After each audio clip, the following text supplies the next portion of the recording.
I find JRPGs to be one of the most comforting genres in gaming. There's just something about grinding levels, bonding with party members, and eventually using the power of friendship to kill a god. So yeah, it was only natural that Clair Obscur would stand out from the rest. It looked like a Western version of a JRPG, but I guess the more accurate description is that it mixed Final Fantasy with Persona and made it French.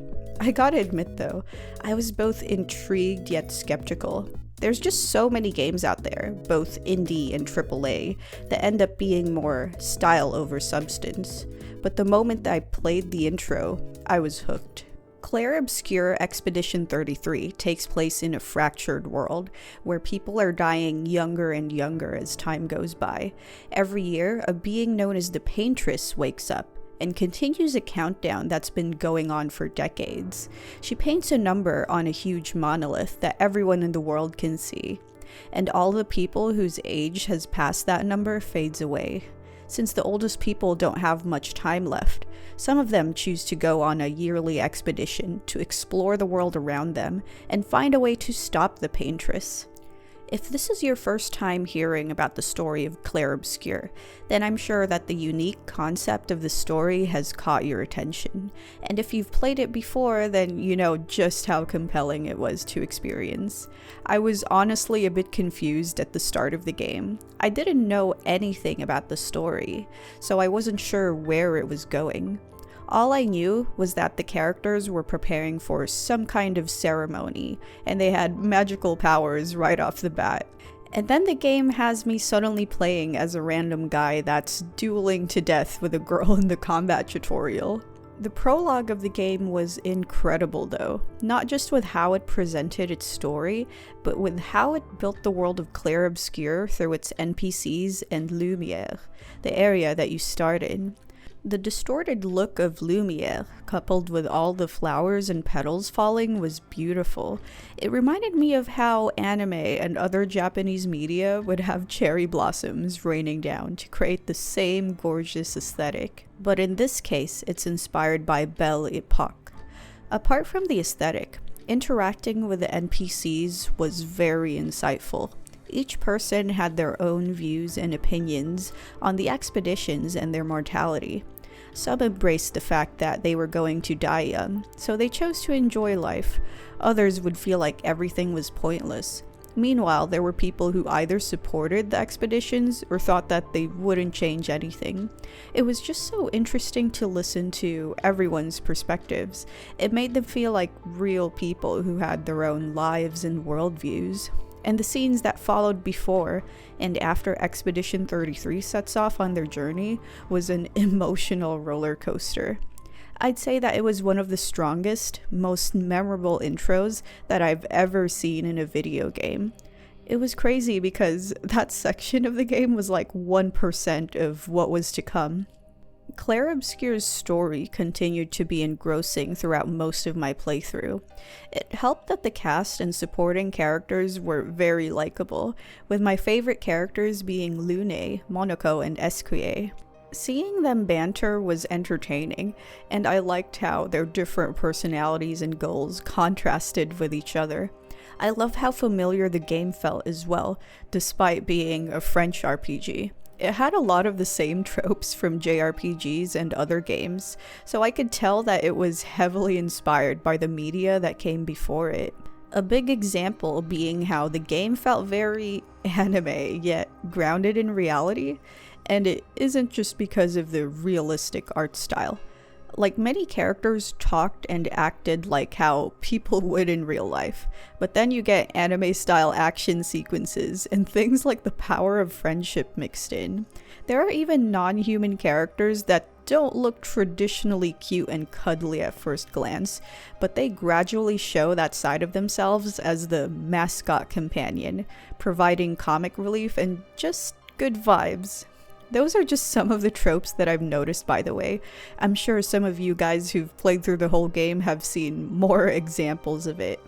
Now, something else that I want to talk about is the presentation of the game. The art direction, music, and cutscenes are absolutely beautiful in Clair Obscur. Sure, the facial animations can be a bit stiff, but the rest of the game looks amazing. Every single biome and area has their own unique look. Even the world map looked gorgeous and felt like a modern HD version of the overworld in other JRPGs. I loved how varied the soundtrack was as well. It had everything from orchestral pieces to silly tracks and even electronic music that hyped me up during combat. Another thing that I want to mention is the cutscenes. They were something else. Sure, they were pretty and served to move the story forward, but some of them were actually jaw-dropping, and it was all because of the cinematography. The scenes felt almost experimental, conveying so much mood through lighting and colors, and the way they would use different camera angles really enhanced the whole scene. What made it remarkable to watch the cutscenes is the fact that this game was only made by a small team of people, with some of them being ex-Ubisoft employees. Heck, you could literally see the amount of freedom that the devs had through certain cutscenes and dialogue in the game, because they had this quirky flow to them.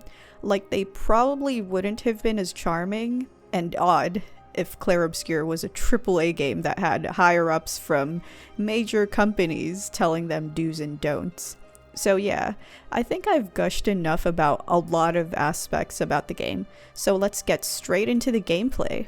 Something that I really like about Clair Obscur is how it feels like an old school JRPG at times, and I think it's from the way the game plays when you're exploring. Like the basic layout of most maps. The paths feel like hallways connected to small rooms, which are connected to more hallways. Sometimes there would be other pathways that connect to small, optional rooms. Either that, or it circles around and takes you back to where you were in another room. And you can easily tell when there's a main story event or some kind of boss battle coming up, because there would be a big empty room. Oh, and there would be occasional items to pick up and chests to unlock. I don't know if that made sense, but I'm hoping you guys can visualize it. But yeah, that's the layout of the maps in a nutshell. It's just, because this game is beautiful and modern, sparkles are added to it. So it's like playing through a game that you experienced when you were younger, but with graphics like how you remember it, instead of the graphics that it actually had at the time. It's one of the many reasons why I enjoyed playing this game. It's just gorgeous to look at, and it feels familiar gameplay-wise. That extends to the overworld as well. Getting to different zones in Expedition 33 requires you to go through the overworld map, so you'll get to explore different levels and environments by walking around it. Eventually, you'll unlock more ways to travel to different places. But honestly, it was incredible to experience and look at the overworld map for the first time. Just like I mentioned earlier, it instantly felt like an HD version of older JRPG overworlds, with how the environment and enemies are laid out. Heck, I'd say it's one of my favorite recent examples of it, right next to Harvestella. One of the biggest things that sets Clair Obscur's gameplay apart from other RPGs is its combat. It felt like a turn-based Final Fantasy game, but with a Persona 5 style setup. But you can't just pick moves and wait for your next turn peacefully. Using certain skills will require you to press the right buttons in order to deal more damage. And when it's the enemy's turn to attack, you'll need to parry or dodge in a similar way. Dodging is an easy way to avoid everything, but I thought that parrying was the best way to deal more damage. If you successfully do it, your character will counterattack. And if you end up doing it as every party member in that turn, everyone will execute a big counterattack. It was always very satisfying to watch it happen because of the combination of camera angles, animations, sounds, and visuals that they used. It took a while for me to make all of that happen though. I was terrible at parrying, especially early in the game.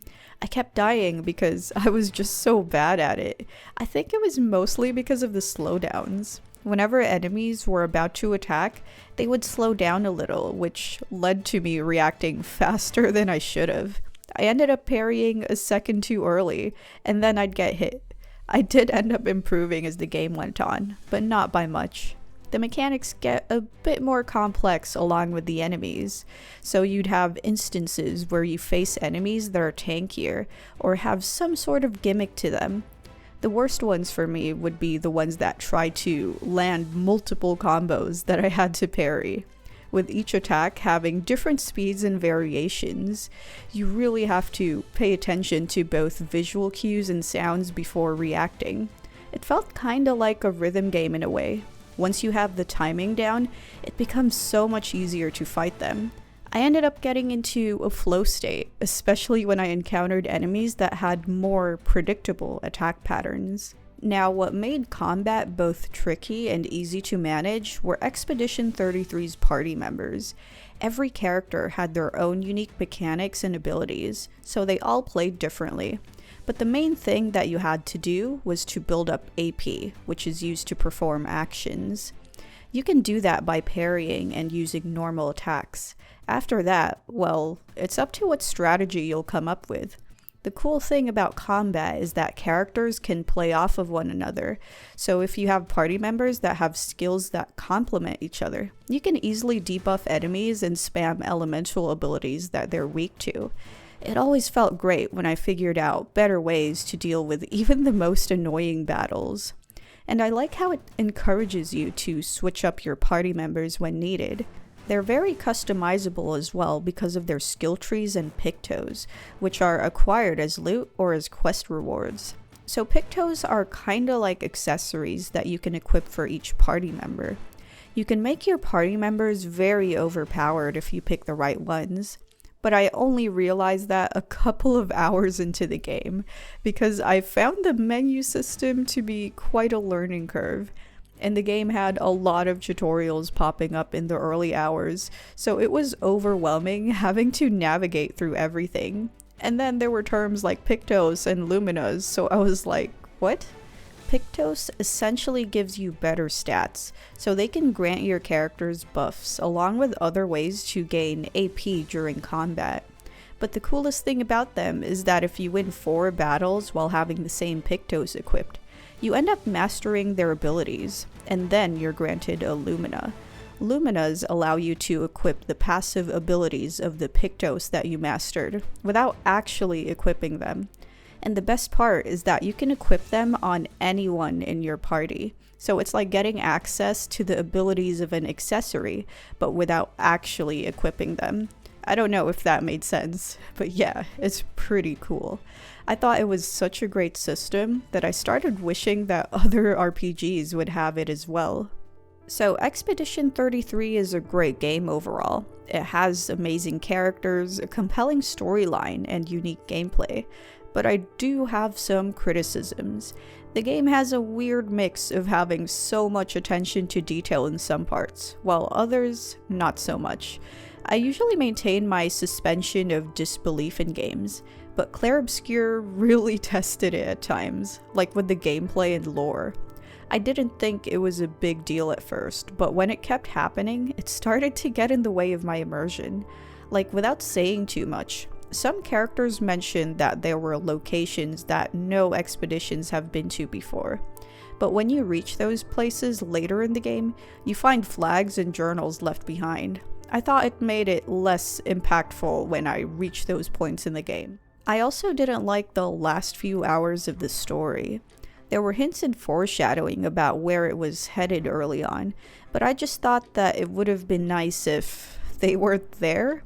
Like, I enjoyed the game when it was just a fantasy-fueled adventure where you had to defeat this higher being in the world. It made me root for the characters and hope that they could break the cycle.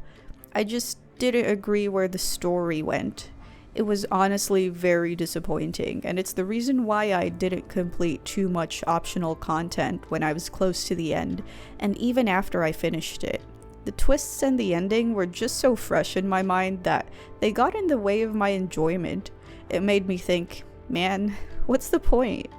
But still, I think it's cool that there's a lot of optional content in Expedition 33 that's unrelated to the main story. It still has some drawbacks though. Some areas had the same enemy types copy-pasted throughout the place, so it felt kinda dull to go through. And the main reason for that was the combat. Not only did they have bigger health bars, they had attack animations that took a while to execute. so when I got the hang of parrying their moves, I started to feel a bit bored and sleepy even though I wanted to continue. It took me 43 hours to play through the game overall, on top of recording scenes in the new playthrough for this video, since I played a lot of it on the Xbox Series X. I had some technical issues on PC in regards to motion blur being janky in cutscenes, so I apologize for that.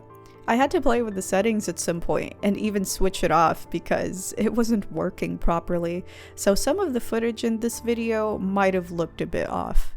But yeah, it's been a while since I finished Expedition 33, but I still don't feel ready to do optional content anytime soon. I'd rather just play a more traditional JRPG to fully enjoy the story from start to finish. Unless the new update is out? Yeah, as of this video's release, a new update has been announced. There will be a brand new location, as well as new enemy types and other things to encounter. New costumes, as well as late game content. So yeah, I might check that out. But for now, Expedition 33 still leaves a bitter taste in my mouth, despite the fact that I enjoyed like 90% of the game. I still highly recommend it though, and it's my personal Game of the Year of 2025. If you want to check it out, Clair Obscur Expedition 33 is out on PC, PS5, Xbox Game Pass, and Xbox Series X and S. Let me know what you thought about the video, and like and subscribe if you liked my content. Thank you to my patrons at Patreon for supporting my channel. That's it for Clair Obscur. I still think of this game fondly, even with the last part of the game being a big oof. But yeah, I hope you guys are doing well. Thanks for watching, and I'll see you in the next video.